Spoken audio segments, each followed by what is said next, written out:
फसी भी फोन नहीं उठा रहा, उमर का भी फोन बंद जा रहा है।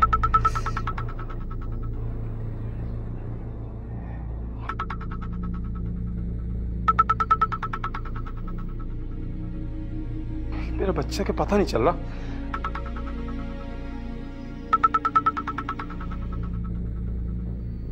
अस्सलाम वालेकुम अंकल। फसी बेटा उमर कल शाम से घर से गायब है, सुबह हो गई, अब तक कुछ पता नहीं है। तुम्हें पता है उमर कहाँ होगा?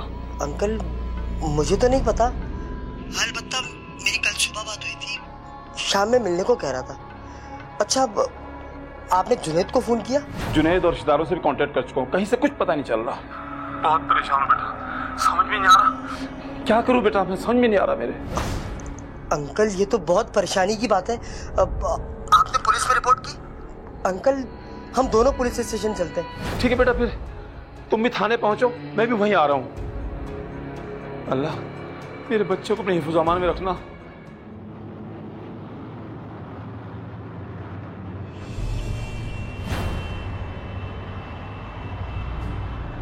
बड़ा साहब ये बताइए, आपका बेटा उमर इससे पहले कभी आपको बताए बगैर घर से गायब हुआ है?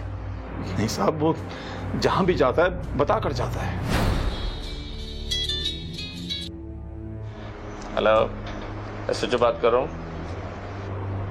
क्या लाश मिली? लाश की कंडीशन क्या है? शनाख्ती कार्ड मिला है? क्या नाम है उसमें? अच्छा ठीक है, लाश को तुम अस्पताल भेजो, मैं वारसों को भेजता हूँ। किसकी लाश? कैसी लाश? किसकी लाश मिली? सर साहब आपके लिए बुरी खबर है, आपके बेटे को शूट कर दिया गया है। मेरा बेटा उमर, मेरा बच्चा, किसने जालिम ने मार दिया मेरे बच्चे को? उमर नॉर्थ नाजावत के पार्क से आपके बेटे की लाश मिली है, अब्बासी अस्पताल में मौजूद है, आप जाकर शनाख्त कर लीजिए। कैसे हौसला करूं? मेरा बच्चा, मेरा उमर। इस तरीके से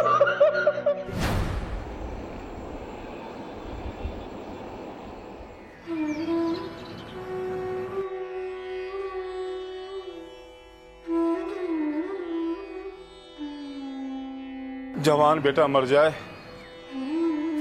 तो बाप की तो कमर ही टूट जाती है। उम्र तो मेरे मरने की थी, इतना बदनसीब बाप हूं, इन हाथों से जवान बेटे को कब्र में उतारा।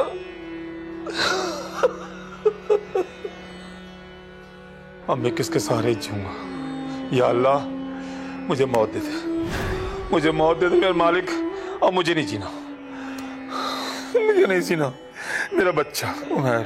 अंकल उमर कभी नहीं मर सकता, वो हमेशा हमारी यादों में जिंदा रहेगा। मैं भी तो आपका बेटा हूँ, और ये जुनैद, ये भी तो आपके बेटों की तरह है। अंकल आप अपने आप को तन्हा ना समझें, हम आपके साथ हैं अंकल। मैं देखता हूँ। उमर मेरा बच्चा।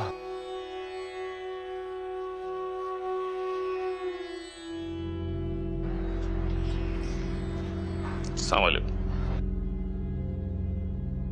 वालेकुम सलाम। बड़े साहब ये सवाल जवाब का वक्त तो है नहीं, अगर तफ्तीश करना भी जरूरी है। आप सिर्फ इतना बताएं, उमर की किसी से कोई दुश्मनी थी? उमर तो बड़ा मिलनसार और नेक बच्चा था, सबके दुख दर्द में काम आने वाला। पता नहीं किस खबीस ने अपनी दुश्मनी निकाली।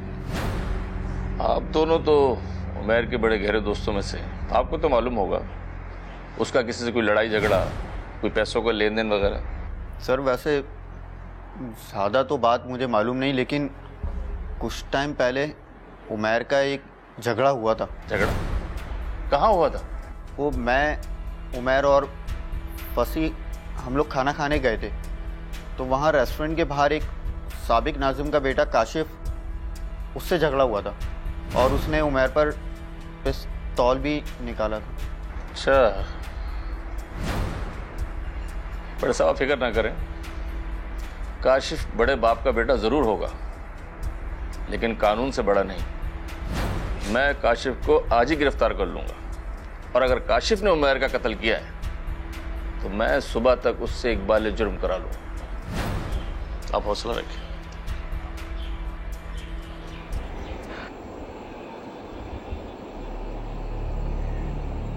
मैंने आपको डिस्टर्ब तो नहीं किया? नहीं, बिल्कुल भी नहीं। फरमाइए, कैसे तशरीफ लाया? मैं सामना, मेरा नाम अली रजा है और मैं साबिक नाज़िम हूँ। जी बिल्कुल, हम आपको बहुत अच्छी तरह पहचानते हैं, अखबारात टीवी पर अक्सर आपको देखा है। क्या मदद कर सकते हैं हम आपकी? बात यह है कि मेरे बेटे काशिफ को एक नौजवान के कत्ल के झूठे इल्जाम में गिरफ्तार कर लिया गया है। यकीनन आपकी हम सियासतदानों के बारे में राय कुछ अच्छी नहीं होगी, लेकिन मैं वसूख के साथ कह रहा हूं कि मेरा बेटा बिल्कुल बेकसूर है। उसे नाहक मुलवस किया गया है। किस तारीख को हुआ ये वाकया? ये वाकया है 25 मार्च का।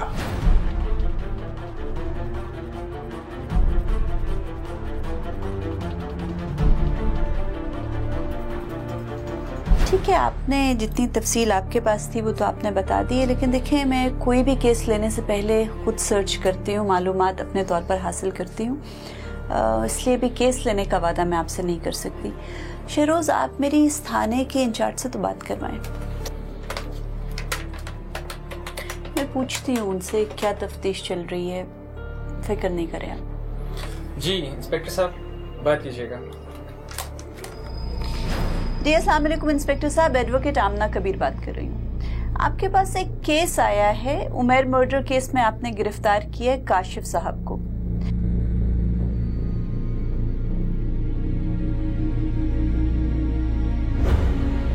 कत्ल अम्द की सजा पाकिस्तान पीनल कोड के सेक्शन 302 में मुतय्यन की गई है, जिसके तहत कत्ल के मुर्तकिब को कसास के तौर पर सजाए मौत हो सकती है, या सेक्शन 304 का इतलाक न होता हो तो मौत या उम्र कैद की सजा बतौर ताजीर दी जाएगी, या फिर कसास का इतलाक न होता हो तो कैद सख्त की सजा मिलेगी, जिसकी मुद्दत 25 साल पर मुहित हो सकती है।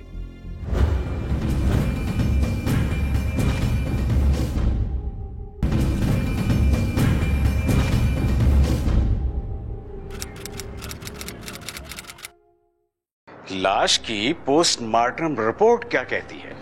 पोस्टमार्टम रिपोर्ट के मुताबिक कत्ल 3 मार्च को रात 8 और 9 के दरमियान में हुआ।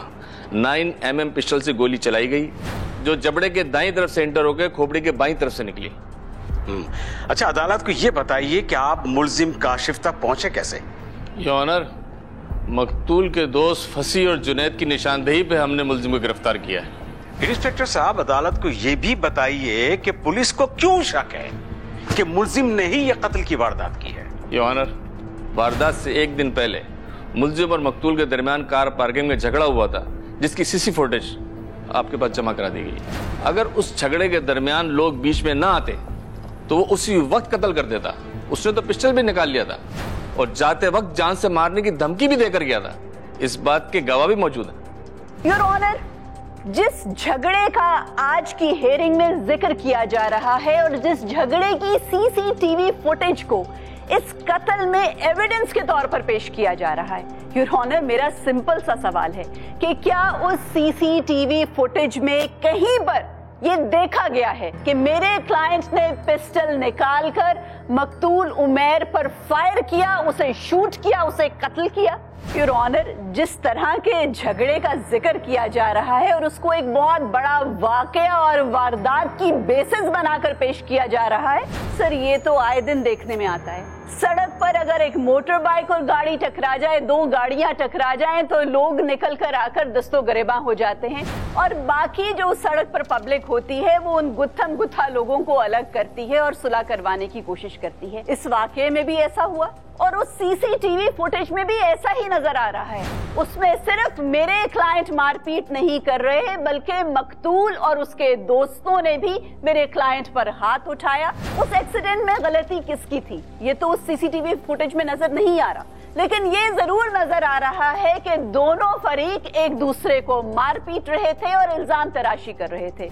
क्योंकि सीसीटीवी फुटेज की ऑडियो नहीं होती, इसलिए हम ये हतमी तौर पर नहीं कह सकते कि कौन किसको धमकी दे रहा है। लेकिन सर, देखने में क्लियरली नजर आता है कि दोनों पार्टीज ने गुस्से और इश्तियाल में आकर एक दूसरे को पीटा। योर ऑनर, ऐसा लगता है कि जैसे मेरे क्लाइंट को किसी बदनीयती की बुनियाद पर इस केस में मुलव्विस किया जा रहा है। वकील साहब और इंस्पेक्टर साहब ने जिन पुराने केसेस का जिक्र किया, उसमें इन्होंने बड़ी चालाकी से बहुत से हकाइक छुपा दिए। इंस्पेक्टर साहब, आपने अदालत को ये क्यों नहीं बताया कि जिस केस में इक़दामे कत्ल का पर्चा इनके खिलाफ काटा गया, उसमें असल हकीकत क्या थी? योर ऑनर, इलेक्शन कैंपेन के दौरान मेरे क्लाइंट के वालिद साहब के कैंप पर मुखालिफ पार्टी ने हमला किया, मारपीट की, तोड़फोड़ की, और उसी हमले में मेरे क्लाइंट ने सिर्फ सेल्फ डिफेंस का मुजाहिरा करते हुए अपने आप को और अपने साथियों को बचाने के लिए उन लोगों पर हाथ उठाया। क्योंकि ये केस झूठा था, इसीलिए मुखालिफ पार्टी ने राजीनामा करके ये केस भी वापस ले लिया था।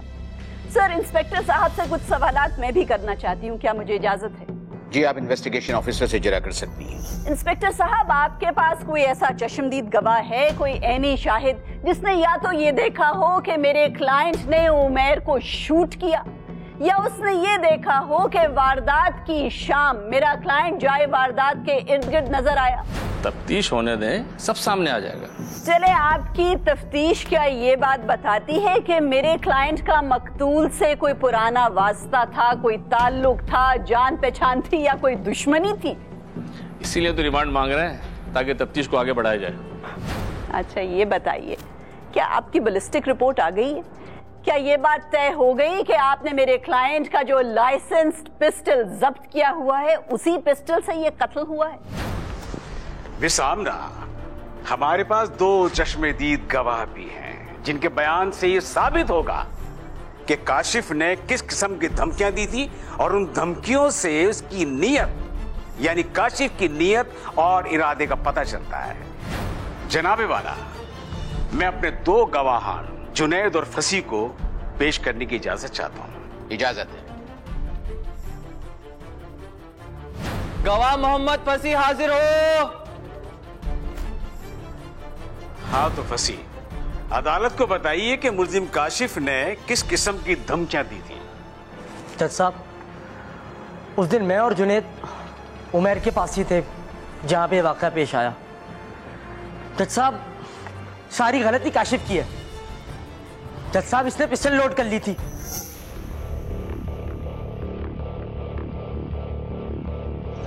ये कौन सी फिल्म है?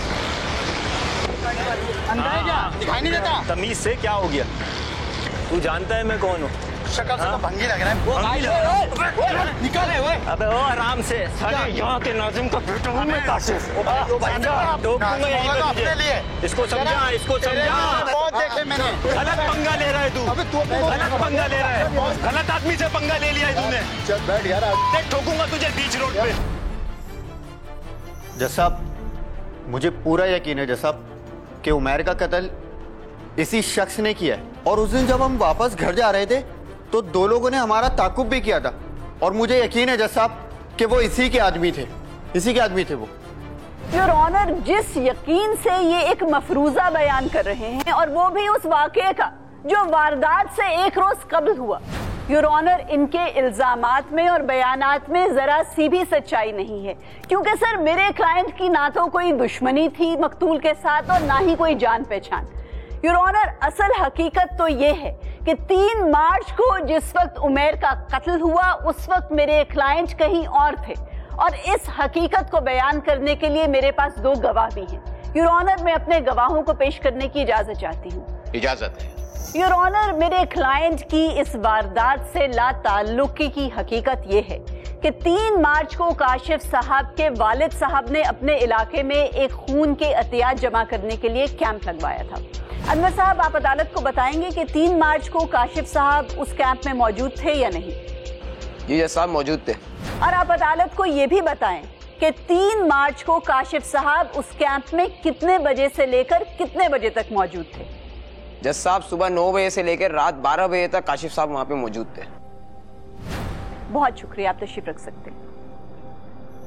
जज साहब 3 मार्च को मैं भी कैंप में मौजूद था और तकरीबन 8 साढ़े 8 बजे के टाइम पे मैंने ब्लड दिया।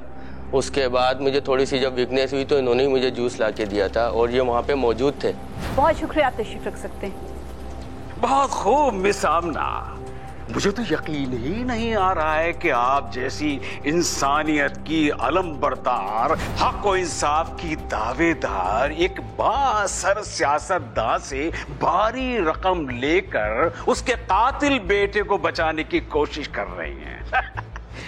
जज साहब, ये गवाहान झूठे हैं, इन्हें खरीदा गया है, क्योंकि सियासतदान अपने मामूली से मामूली काम की तशहीर करते हैं। अगर वाकई कोई फ्री कैंप लगाया गया है तो क्या किसी चैनल में उसकी कोई तशहीर हुई, किसी अखबार में कोई तस्वीर छपी? क्या सबूत है कि मुल्जिम काशिफ उस दिन फ्री कैंप में मौजूद था? क्या सबूत है ये? वकील साहब, दुनिया में अभी भी अच्छे लोग हैं जो नेकी करके उसका चर्चा नहीं करते। सबूत मांग रहे हैं आप? उस कैंप में 5 डॉक्टर्स की ड्यूटी लगी हुई थी और उसके अलावा उस कैंप में आने वाले वो तमाम लोग जो ब्लड डोनेशन देकर जा रहे थे, वो तमाम लोग इधर आके अदालत में गवाही दे सकते हैं। हर बात करते हैं आप रिश्वत की, कि चंद पैसों के एवज मैंने अपना ईमान बेच दिया होगा। मैं तो प्रो बोनो केसेस लड़ती हूँ, फ्री में लोगों की मदद करती हूँ। मेरा क्लाइंट वाकई में बेकसूर है, इसलिए मैं उसका केस लड़ रही हूँ। और सबूत की बात, योर ऑनर, मेरे क्लाइंट के खिलाफ कोई सबूत नहीं है इनके पास अपना केस मजबूत करने के लिए। योर ऑनर, मेरे क्लाइंट के खिलाफ ना कोई फॉरेंसिक एविडेंस है, ना ही कोई बैलिस्टिक टेस्ट रिपोर्ट ये साबित कर चुकी है कि इनका जो वेपन था वो ही इस वारदात में था, और ना ही कोई ऐनी शाहिद है जो इस बात की गवाही दे कि जाए वारदात पर मेरा क्लाइंट मौजूद था। योर ऑनर, मेरी अदालत से दरख्वास्त है कि मेरे क्लाइंट को रिमांड पर नहीं बल्कि जुडिशियल कस्टडी में। जनाबे वाला, मुल्जिम को कस्टडी में नहीं बल्कि रिमांड पर दिया जाए। यह अदालत मुल्जिम काशिफ को 14 दिन के लिए जेल कस्टडी में भेजने का हुक्म देती है और इसके साथ साथ इन्वेस्टिगेशन ऑफिसर को इस बात की तंबीह की जाती है कि वो इस केस की गैर जानिबदाराना इंक्वायरी करके उसकी तमाम तर रिपोर्ट नेक्स्ट हेयरिंग में अदालत में पेश करें। इस केस की समाअत मुलतवी की जाती है। एक तहकीक के मुताबिक पाकिस्तान में कत्ल के जुर्म की नफ्सियाती वजूहात का ब्रेकडाउन जाहिर करता है कि हमारे मुल्क में ज्यादातर कत्ल आम सी वजूहात के बिना पर होते हैं, जिनमें जाती इख्तलाफ, दुश्मनी और जायदाद जैसे मसाइल वजह कत्ल बनते हैं। पाकिस्तान में ज्यादातर कत्ल की वारदातों में गन इस्तेमाल होती है, जिससे जाहिर होता है कि हमारे मुल्क में असलहे तक रसाई किस कदर आसान है।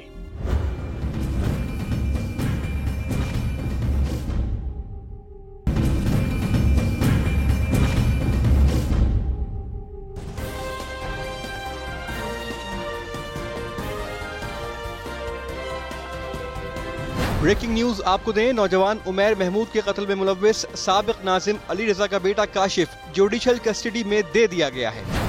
आमना कबीर अपने क्लाइंट को पुलिस को जिस्मानी रिमांड के बजाय जुडिशियल कस्टडी दिलवाने में कामयाब हो गई हैं। जी नाज़रीन, एक ब्रेकिंग न्यूज है।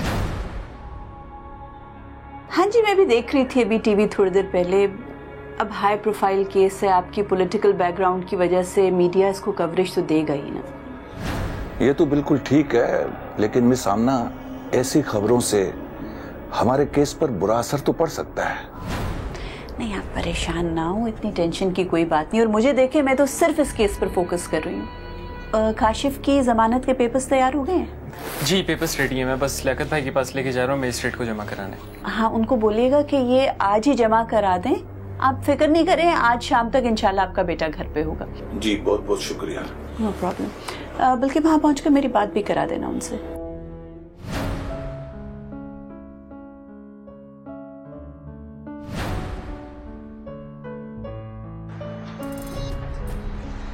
Hello dad.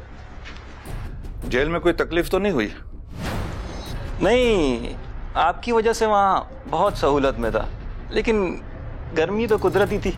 बेटा, मेरे सियासी मुखालिफिन को तुम्हारी जमानत से काफी तकलीफ पहुंची है। राव मुजीब के लोग पुलिस को ब्राइब करने की कोशिश कर रहे हैं कि तुम्हें दोबारा गिरफ्तार किया जाए। तो आप उनसे डबल पैसे पुलिस को खिलवा दें। मसला क्या है? मसला है, तुम हमेशा मेरे लिए मसाइल पैदा करते हो। सियासत कोई आसान काम नहीं है। दुश्मन घात लगाए बैठे रहते हैं। जब तक तुम बरी नहीं हो जाते, मैं इलेक्शन में खड़ा नहीं हो सकता। इलेक्शन में अभी कितना टाइम पड़ा है, तब तक सब सेट हो जाएगा, तब तक सब भूल भाल जाएंगे। हमारे अवाम की यही एक अच्छी बात है कि उनकी याददाश्त बहुत खराब है। ठीक है, मैं ऑफिस चलता हूं।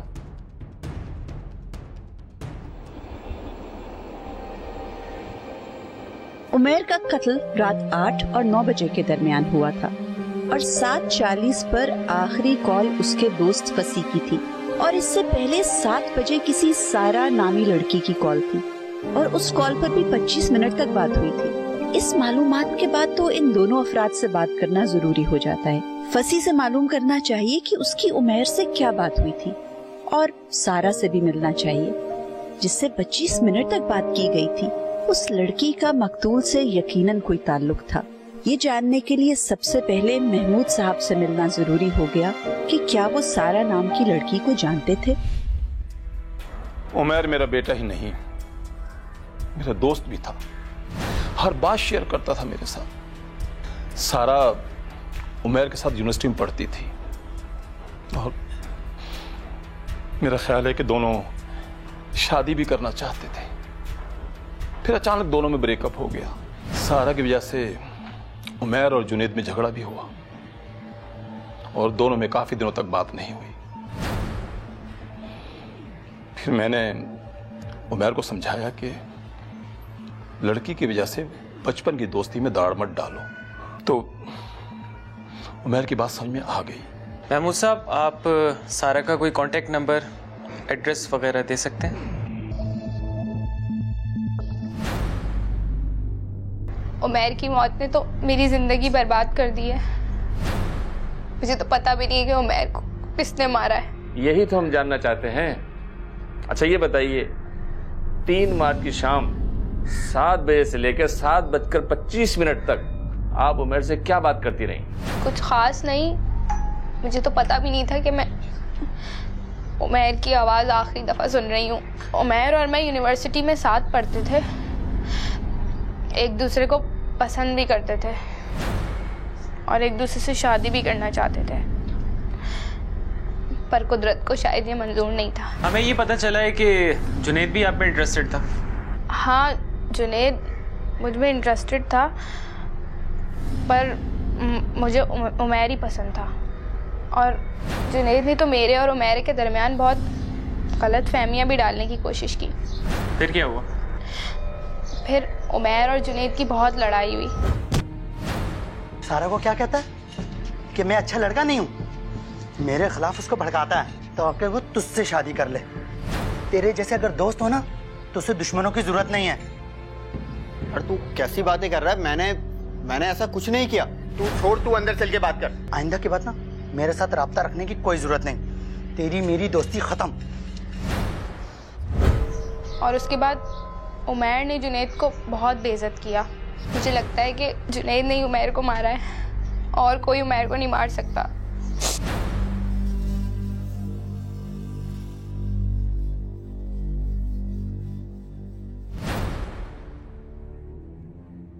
फसी, उमैर के फोन रिकॉर्ड बताता है कि आखिरी कॉल आपकी आई थी। क्या बात हुई थी? जी, मैंने ही कॉल की थी उमैर को। दरअसल मेरी बाइक ख़राब हो गई थी तो मैंने उमैर को कहा था कि सुबह ऑफिस जाते हुए मुझे पिक कर लेना। ये सारा कौन थी? उमैर और सारा एक दूसरे से बहुत प्यार करते थे, बल्कि शादी भी करना चाहते थे। लेकिन ये जुनैद जो है ना, ये इन दोनों के मामले में बार बार कूदता था। इंस्पेक्टर साहब, उमैर और जुनैद तो एक दूसरे की जान लेने पर आ गए थे। इंस्पेक्टर साहब, जुनैद तो आज भी सारा से बहुत प्यार करता है।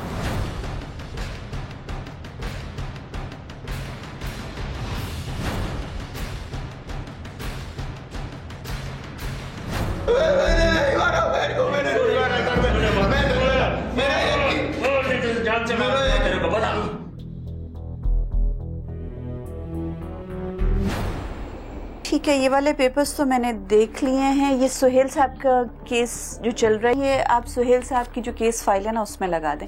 और वो दूसरा टास्क जो मैंने आपको दिया था उसका क्या हुआ? कौन सी मैम, मुझे याद नहीं याद आपको? इंस्पेक्टर साहब से पूछना था ना कि कॉल ट्रेस हुई कि नहीं, किस एरिया से की गई थी, लोकेशन उसकी ट्रेस करवानी थी। सर्वेलेंस रिपोर्ट आई है? 2 मिनट में बताता हूँ आपको। ओह माय गॉड, आपको अंदाजा है कि कितना इंपॉर्टेंट एविडेंस है ये? रहने दे आप, मैं खुद बात कर लेती हूँ। अस्सलाम वालेकुम इंस्पेक्टर साहब, आमना कबीर बात कर रही हूँ।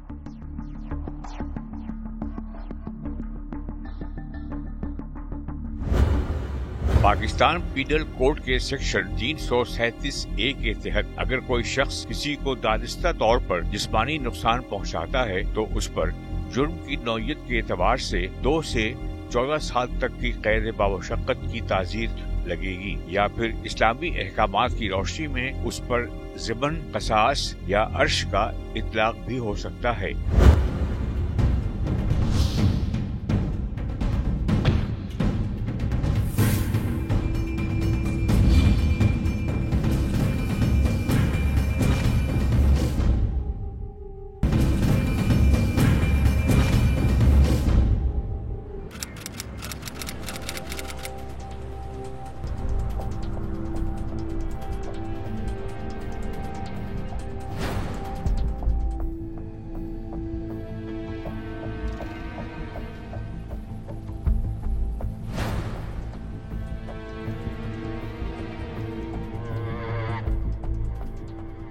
योर ऑनर, पुलिस और प्रोसिक्यूशन की तफ्तीश में मुझे कुछ झोल नजर आए, लिहाजा अपने क्लाइंट के दिफा के लिए कुछ शवाहिद इकट्ठे करने शुरू किए। योर ऑनर, मेरा क्लाइंट काशिफ ना तो उस मोहल्ले में जाता था, ना ही उस पार्क में उसका आना जाना था, और ना ही उसको ये इन्फॉर्मेशन थी कि उमैर अपने दोस्तों के साथ उस पार्क में अक्सर बैठता है। और योर ऑनर, सबसे इम्पोर्टेंट बात तो ये है कि क्योंकि मेरे क्लाइंट की मकतूल के साथ कोई दोस्ती नहीं थी, कोई नाता नहीं था, ताल्लुक नहीं था, इसीलिए मेरे क्लाइंट को उमैर का फोन नंबर नहीं मालूम था। योर ऑनर, अगर एक बात यकीनी थी तो वो ये थी कि कोई तो था जिसके बुलावे पे या जिसके प्लान बनाने पर उमैर उस रात उस पार्क गया। इस बात को जानने के लिए कि वो कौन था जिसने उमैर को पार्क में बुलाया और उसे वहां बुलाकर कत्ल कर दिया, इसके लिए मकतूल के सेल फोन का डेटा बहुत अहमियत का हामिल था। और इस सेल फोन के डेटा को पुलिस ने इब्तदाई तफ्तीश में बहुत सरसरी अंदाज में देखा और रद्द कर दिया। योर ऑनर, मेरी टीम ने बहुत फोकस करके मकतूल के सेल फोन की 3 मार्च की तमाम कम्युनिकेशन की जांच पड़ताल की और मकतूल के सेल फोन पर 3 मार्च की तमाम इनकमिंग और आउटगोइंग कॉल्स की लोकेशन भी ट्रेस करवाई गई। योर ऑनर, ये तफसीली डेटा मिलने के बाद एक नंबर उभर कर सामने आया। एक नंबर ऐसा था जो मकतूल के सेल फोन पर सेव्ड भी था और उस नंबर की लोकेशन ये बता रही थी कि 7:40 पर मकतूल के सेल फोन पर उस नंबर से कॉल आई और उस इनकमिंग कॉल की लोकेशन जाए वारदात ही थी। यानी कातिल ने मकतूल को जाए वारदात से फोन किया, उसको वहां बुलाया, उसका इंतजार किया और जब उमैर वहां पहुंचा तो उसे कत्ल कर दिया। योर ऑनर, पुलिस की इब्तदाई तफ्तीश में इस सिम ओनर का बयान भी मौजूद है और इस बात का भी जिक्र है कि 7:40 पर इस इंसान के सेल फोन से मकतूल को फोन किया गया था, लेकिन क्योंकि पुलिस ने इस कॉल की लोकेशन ट्रेस नहीं करवाई थी, इसलिए उनको ये नहीं मालूम था कि ये आखिरी कॉल जाए वारदात से ही की गई थी, इसलिए उनको इस इंसान पर शक भी नहीं हुआ।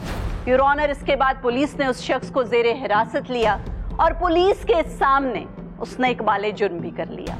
योर ऑनर, मैं इस वारदात के असली कातिल और असली मुजरिम को अदालत के सामने पेश करने की इजाजत चाहती हूँ। इजाजत है।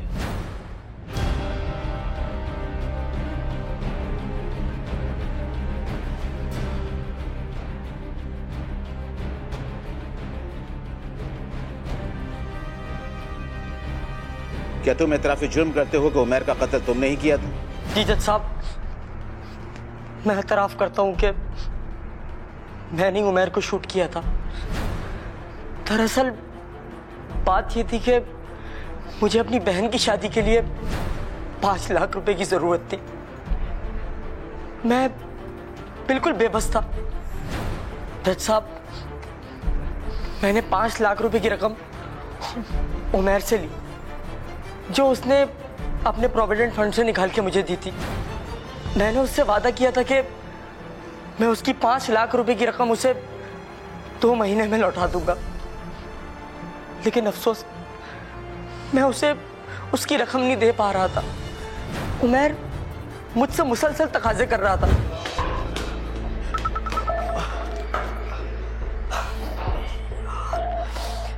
हेलो यार, तूने 1 महीना कहा था, अब 6 महीने होने वाले हैं। देख, पैसे तुझसे बढ़कर नहीं है मेरे दोस्त, लेकिन यार अभी मुझे शदीद जरूरत है।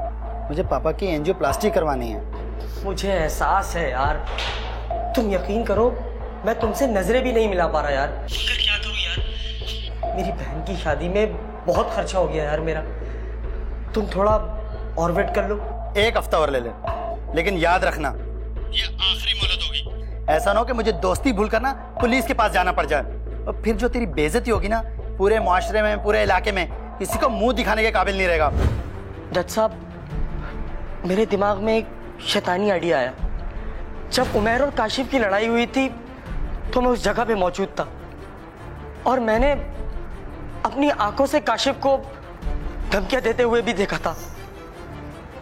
तो मैंने सोचा क्यों ना मौके का फायदा उठाया जाए और उमैर को मार दिया जाए, क्योंकि मुझे मालूम था कि पुलिस का पहला शक काशिफ की तरफ ही जाएगा। मैं उमैर से बहुत तंग आ गया था।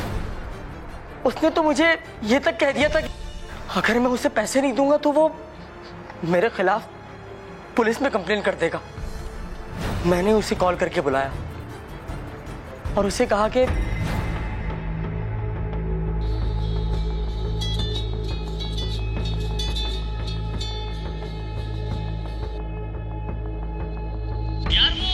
तेरे पैसों का बंदोबस्त हो गया है। जिस पार्क के पास हमारी बैठक है ना, तू वहां पे आ जा। यार तू एक काम कर, पैसे लेके मेरे घर आ जा, मैं अभी ऑफिस से आया हूँ। यार दरअसल बात ये, जिस बंदे ने मुझे पैसे दे रहे हैं ना, उसने मुझे यहाँ पे बुलाया। और तेरे लिए मामूली रकम होगी यार, मेरे लिए बहुत बड़ी है। और तुझे कराची के हालात के बारे में भी पता है यार। तू एक काम कर, आ जा यार। अच्छा एक काम कर, तो रुक, मैं 20-25 मिनट में आता हूँ। और थोड़ी ही देर में उमैर वहां पे आ गया। मैंने उसे बातों में बहुत उलझा दिया। मैं यार कब से बुला रहा हूँ, शीशा नीचे कर। यार कब से तेरा वेट कर रहा हूँ। यार तुझे तो पता है कराची की ट्रैफिक का। ये ले, वो भी पैसे लेके आ गया। उसको शूट कर दिया जज साहब, मैंने उसे मार दिया। पिस्टल कहां से हासिल की तुमने? जज साहब, मैंने पिस्तौल किराए पे ली थी। वकला की बहस, पुलिस की तफ्तीश और मुल्जिम फसी के इकबार जुर्म के बाद अदालत इस नतीजे पर पहुंची है कि मकतूल उमैर का कत्ल मुल्जिम फसी ने रकम के लेन देन के तनाज़े की वजह से किया है। चूंकि मुल्जिम फसी इस बात को अच्छी तरह जानता था कि एक रेस्टोरेंट की कार पार्किंग में उमैर और काशिफ के दरमियान झगड़ा हुआ था, मुल्जिम फसी ने इस बात का फायदा उठाया और कत्ल की ये वारदात की और बेगुनाह काशिफ को कत्ल के इस केस में मुलविस करवा दिया। लिहाजा ये अदालत ज़ेर दिफा 302 ताज़ीरात पाकिस्तान के तहत मुल्जिम फसी को सजाए मौत और मुबलिग 5 लाख रुपए जुर्माने की सजा का हुक्म सुनाती है। जुर्माना अदा न करने की सूरत में मुल्जिम को मजीद 6 माह कैद भुगतना होगी, जबकि मुल्जिम काशिफ को इस केस से बाइज्जत बरी किया जाता है। The case is disposed of. Court number 5 में अगर आप भी कोई केस पेश करना चाहते हैं तो हमें ईमेल करें court5@sama.tv।